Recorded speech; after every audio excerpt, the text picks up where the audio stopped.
Hello my soccer universe. It is quite easy to say that Milan were the winners of the midweek make-up games. They won. Didn't necessarily deserve to do so, but they won at Como, while all the other teams played draws, which really helps Milan. Especially Juventus not winning means that Milan are now within 3 points of Juventus, so either you beat them on the weekend, unlikely, or on the make-up game at Bologna, also not quite likely, but hey, it is there. Milan are a little bit on the overtaking track. It seems not playing well, but they get the Conceição DNA, it seems.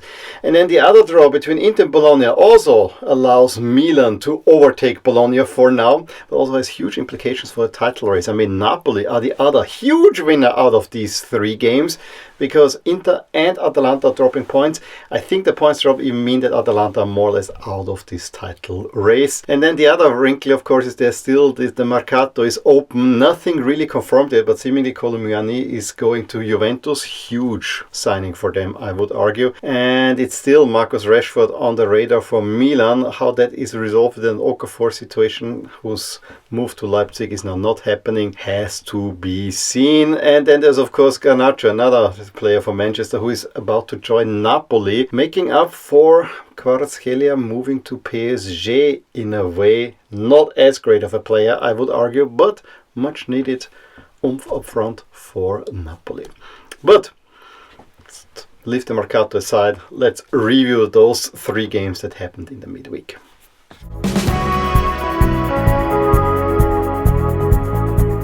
Well, Milan's performance in Como might not have been that much better than what they've shown against Cagliari on the weekend. However, this time they put in a gritty performance and got a win they probably didn't deserve, but they showed the grit and determination that you would expect from a Sergio Conceição side, and things are looking a little bit more up. First half, really not too great. I mean, there was a great chance by Reinders that he just cannot get past the goalie, which actually annoyed me quite some. There was also the injury to Pulisic, which is also annoying me even more, because Pulisic is the special sauce for this Milan side, and him again being out injured, especially ahead of the Juve game, not liking that one. However, Conceição was really not happy and brought on Abraham Musa and Jimenez already at halftime, really proactively, but first 15 minutes, not good. I mean, Como were threatening, and Como actually took the lead then when Caqueret plays it to Diao, who just runs onto Theo, and Theo is not really closing him down. He just opens up the space, and the shot goes into the near corner of Maignan. Again, him beaten at the near corner, not good. Also something that has to be looked at.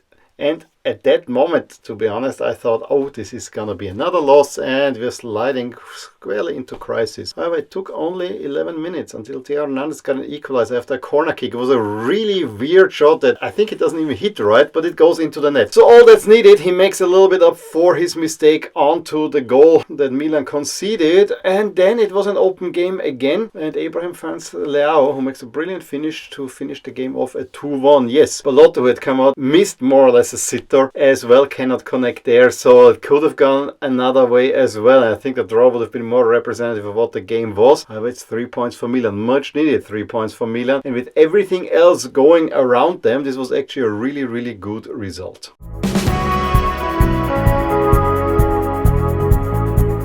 Juve, on the other hand, again, do not lose in the league, however, only play a draw. And this time they will be really annoyed with that one, because they were more or less the better side in Bergamo, at least until they took the lead. Juve playing quite refreshingly and having definitely the majority of the game. And especially early in the second half, Kalulu hit with a head of the post, and then Kaneseki, who had already made a great save in the first half, just scrapes it off the line. A mental save. And Kalulu is denied to get his first goal. However, a little bit later on, it's a nice counter where McKennie is running and puts Kalulu in place, who from his backline runs forward, finishes it off. It's 1-0 Juventus, and I think Atalanta could not have complained if it would have ended this way. Yes, Atalanta had a few chances. There was one by Pasalic in there where he actually probably has to square it off or hit better, but with that goal down, suddenly Atalanta were coming back into the game, manage an equalizer through Retegui after Bellanova cross, and Retegui just feels himself into this goal. This was just such a perfect poacher's goal. Then Zaniolo also has a 2-on-1, and he's just too selfish. Again, could have played it with the other player, but he has only an eye for goal. Doesn't go, and then late on, Yildiz could have actually won it for Juventus as well. It ends with a draw.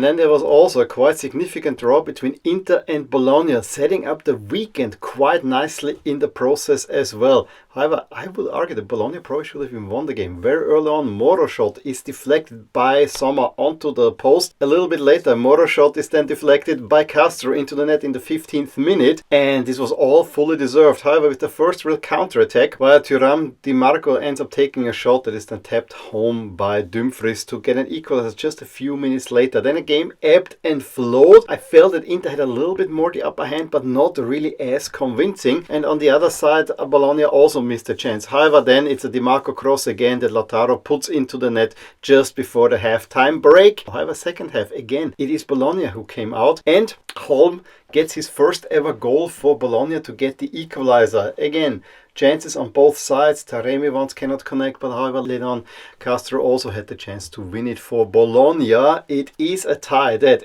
helps Milan now overtake Bologna, but it also helps Napoli because now Inter can only draw level on points. Yes, goal difference would speak in favor of Inter, but goal difference is only a secondary tiebreaker. So Napoli now not only the leaders in the table, but also if you adjust for games played.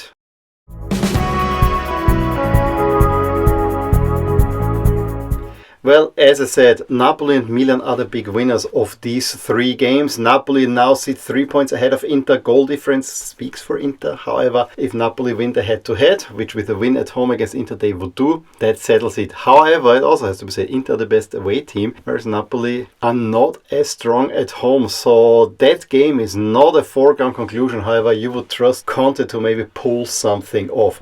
Atalanta, yes, they are now 4 points behind Napoli. Think that's about it with their title hopes, unless there's a really crazy turnaround happening. But then you see Lazio, Juve, Fiorentina, Milan, Bologna all relatively tight together, and I would actually say the way that Lazio and Fiorentina are going, it's quite likely that Juve and especially Milan are overtaking them. I actually really like Milan's chances of finishing in the top 4 at the moment. However, performances need to live up to expectations, but at least you're now getting points out of games that probably even a month ago you might have lost.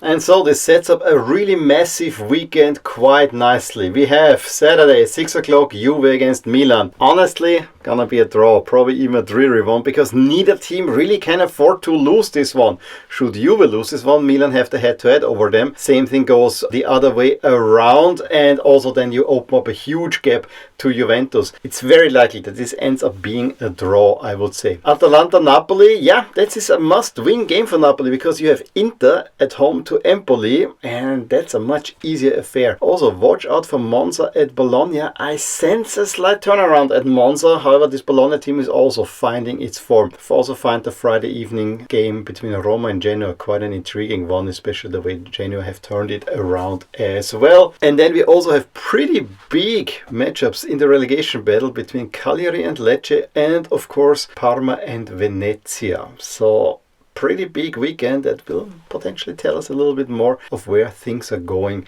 towards the end of the season.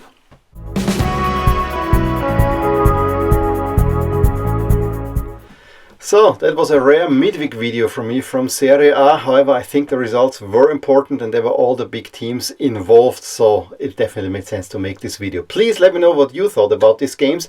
Give me a thumbs up if you enjoyed this video. Subscribe to my channel if you want to see more videos like these. I will talk to you soon about more things in my soccer universe. Bye! Hey there! I really hope you enjoyed this video, and if you did, here are some videos and playlists that you may enjoy too. Also, please consider subscribing to my channel and hit the little bell icon so you get notified whenever something happens in my soccer universe. And with that, have a wonderful day. Bye!